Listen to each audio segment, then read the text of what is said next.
Good morning students. 12वीं वाले बच्चे, सिद्धि हिंदी विद्यालय के इस ऑनलाइन क्लासेस में आपका स्वागत है। अब बच्चों यहाँ पे सबसे पहले तो ये जो हमारा लेसन चल रहा है, तो आगे वाले वीडियो में मैंने आपको जैनेंद्र कुमार का परिचय करवाया था। जैनेंद्र कुमार ने यहाँ पे हम जो पाठ पढ़ने वाले हैं, ये पाठ का शीर्षक है बाजार दर्शन, जिसका साहित्य प्रकार है निबंध।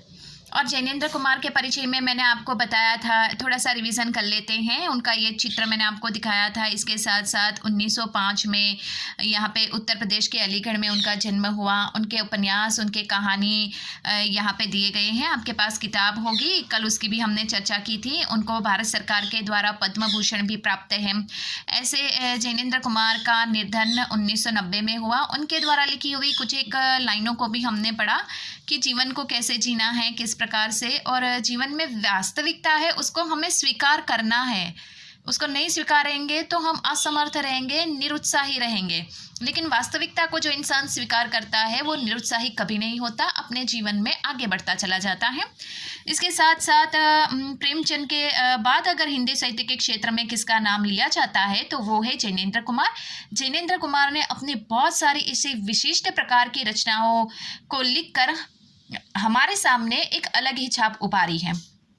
तो यहाँ पे हमने सबसे पहले ये देखा कि परख और सुनीता के माध्यम से उन्होंने जो त्याग पत्र है उसमें इस पत्रिका में उन्होंने उनकी ये जो रचनाएं हैं प्रकाशित होती थी। और सबसे पहले इन रचनाओं के माध्यम से साहित्य के क्षेत्र में उनकी पहचान हुई। फिर धीरे धीरे पाजेब, खेल, नीलम देश की कन्या, ये सब रचनाएं उनको साहित्य के क्षेत्र में और ज़्यादा आगे बढ़ाकर ले गई। अब यहाँ पे ऐसे जैनेंद्र कुमार ने अपने जीवन में, ऐसा नहीं है कि साहित्य के क्षेत्र में जो भी पाठ लिखे, जो भी यहाँ पे हमारे सामने प्रस्तुत किया, वो उनकी शैली जो है बहुत ही अलग प्रकार की थी, विशिष्ट प्रकार की थी। इतना ही नहीं, यहाँ पे राजनीति के क्षेत्र में वो एक विचारक, एक गहरे चिंतक के रूप में भी हमारे सामने आते हैं। और उन्होंने अपनी स्थिति को प्रकट करते हुए अर्थात उन्होंने राजनीति के क्षेत्र में, अर्थनीति के क्षेत्र में, दर्शन के क्षेत्र में, यहाँ पे समाज के क्षेत्र में भी उन्होंने बहुत कुछ ऐसा लिखा है जो सराहनीय है। और उनके साहित्य में गांधीवादी चिंतन का भी हमें प्रभाव देखने को मिलता है। अब बच्चों यहाँ से थोड़ा और आगे बढ़ते हैं। यहाँ तक हमने देखा था, ठीक है। अब यहाँ से हमारा बाकी है, अब पाठ में क्या दिया गया है उसकी थोड़ी सी चर्चा कर लेते हैं। बाजार दर्शन जैनेंद्र कुमार का एक महत्वपूर्ण निबंध है। यह साहित्य प्रकार है जिसमें गहरी वैचारिकता और साहित्य सुलभ लालित्य का दुर्लभ संयोग देखा जा सकता है। हिंदी में उपभोक्तावाद एवं बाजारवाद पर व्यापक चर्चा पिछले 1-1.5 दशक पहले से ही शुरू हो गई है, पर कई दशक पहले लिखा गया जैनेंद्र का लेख आज भी इनकी मूल अंतर्वस्तु को समझने में के मामले में बेजोड़ हैं। वे अपने परिचितों, मित्रों से जुड़े अनुभव बताते हुए यह स्पष्ट करते हैं कि बाजार की जादुई ताकत कैसे हम अपना गुलाम बना लेती है। अगर हम अपनी आवश्यकताओं को ठीक ठीक समझकर बाजार का उपयोग करें तो उसका लाभ उठा सकते हैं। लेकिन अगर हम ज़रूरत को तय कर बाजार में जाने के बजाय उनकी चमक दमक में फंस गए तो वह असंतोष, तृष्णा और ईर्ष्या से घायल करे हमें सदा के लिए बेकार बना सकता है। इस मूल भाव का जैनेंद्र कुमार ने भांति भांति यानी अलग अलग प्रकार से समझाने की कोशिश की है, कहीं दार्शनिक अंदाज में तो कहीं किस्सा गोई की तरह। इसी क्रम में केवल बाजार का पोषण करने वाले अर्थशास्त्र को उन्होंने अनीति शास्त्र बताया है। आगे के वीडियो में बच्चों मैंने आपको बताया था कि ये बाजार दर्शन हम पढ़ेंगे, निबंध जैसा है। तो ये निबंध जैसा ये जो पाठ है, आप सोचोगे कि मैडम इसमें क्या मज़ा आएगा, लेकिन ये बात मतलब ये जो मैं आपको बता रही हूँ यहाँ पे कि ये पाठ जो है वो बहुत ही सुंदर है। क्यों? क्योंकि इसमें बाजार दर्शन यहाँ पे ऐसा होता है कि उदाहरण के तौर पे मैं ये जो यहाँ पे हमने ये जो लाइनें पढ़ी, पंक्तियाँ, थोड़ा सा सार मैं आपको बता देती हूँ। ज़्यादातर हम पाठ पढ़ेंगे तब उसकी चर्चा करेंगे और ज़्यादा मज़ा आएगा। हम लोग यहाँ पे जैनेंद्र कुमार का ये साहित्यकार जो है, ये जो लेखक है, उनके कहने का तात्पर्य इतना है कि ये बाज़ार जो है, ये बाज़ार इंसानों को आकर्षित करता है, इंसानों के मन में लालच पैदा करता है। हम जैसे इंसान घर से अगर तय करके ही निकले कि हमें क्या लेना है और वही वस्तु हम बाज़ार जाकर ले और अपने घर आ जाए, तो हम अपने जीवन में मतलब बेकार नहीं बन सकते। हम अपने जीवन में व्यर्थ समय और पैसा बर्बाद नहीं करने वाले इंसान कहे जाएंगे। लेकिन हम क्या करते हैं, बाज़ार जाते हैं और जो वस्तु नहीं लानी होती है वो भी चमक दमक को देखकर लेकर आते हैं।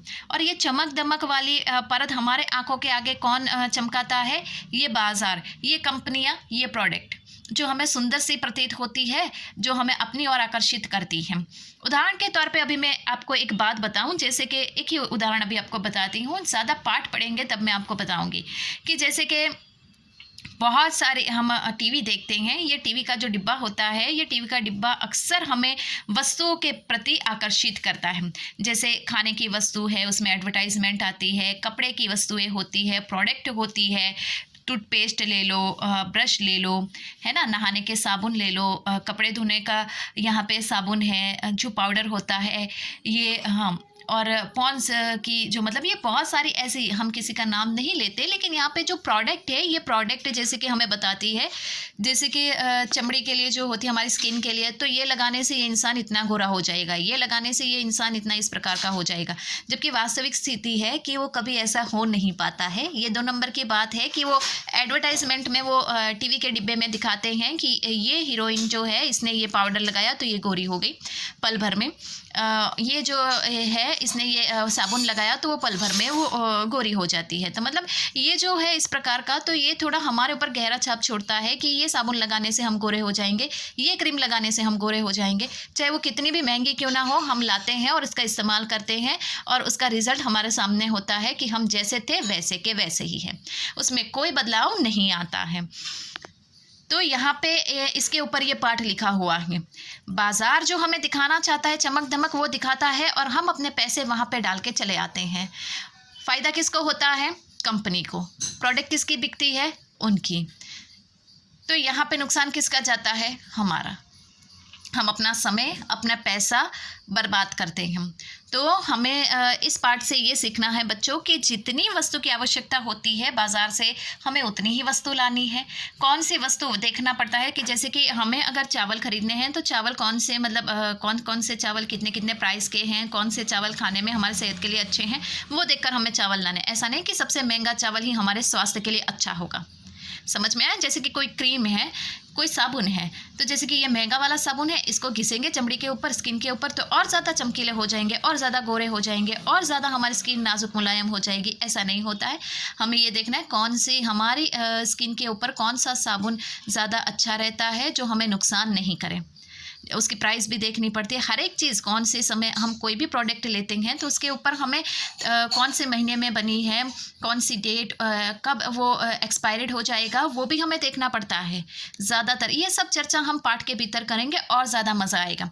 तो यहाँ पे बच्चों इसी स्थिति के ऊपर ये पाठ लिखा गया है कि बाज़ार जो होता है वो कैसे इंसानों को पागल बनाता है, कैसे इंसानों को गुमराह करता है।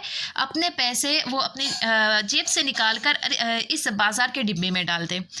तो ये पाठ जो है जैनेंद्र कुमार ने बहुत समय पहले लिखा था, लेकिन आज इस पाठ की वास्तविक स्थिति हमारी समझ में आ रही। उस समय किसी को नहीं समझ में आ रहा था कि ये क्या काम में आएगा, किस प्रकार से आएगा, क्यों लिखा गया, इससे क्या लाभ होगा, क्या हानि होगी।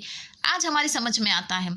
जेब में जब तक पैसे रहते हैं तब तक हम सब खरीदते रहते हैं, खाते रहते हैं, मौज मस्ती करते हैं। लेकिन जब जेब ख़त्म हो जाती है, पैसे ख़त्म हो जाते हैं, जेब खाली हो जाती है, फिर हमारे समझ में आता है ये वस्तु की ज़रूरत हमें नहीं थी, लेकिन फिर भी हम उसको उठा के लेकर आते हैं।